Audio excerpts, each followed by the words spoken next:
পরিচ্ছন্ন হাত সুরক্ষিত জীবন এই প্রতিপাদ্যকে সামনে রেখে হবিগঞ্জের মাধবপুরে বিশ্ব হাত ধোয়া দিবস পালিত হয়েছে।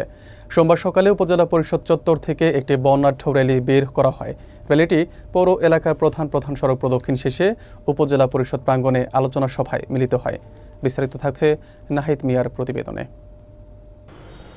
উপজেলা জনস্বাস্থ্য প্রকৌশল অধিদপ্তরের আয়োজনে অনুষ্ঠিত সভায় সভাপতিত্ব করেন উপজেলা নির্বাহী কর্মকর্তা মোহাম্মদ জাহিদ বিন কাশেম।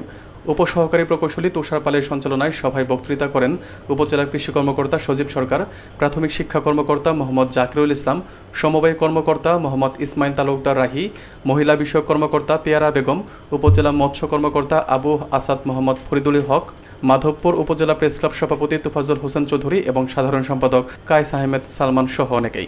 অনুষ্ঠানে বক্তারা বলেন, হাত ধোয়ার অভ্যাসই পারে জীবাণু ও সংক্রমণজনিত রোগ প্রতিরোধ করতে। শিশুরা যেন ছোটবেলা থেকেই নিয়মিতভাবে সঠিক পদ্ধতিতে হাত ধোয়ার অভ্যাস করে তুলতে পারে, এই ব্যাপারে সবাইকে সচেতন হতে হবে।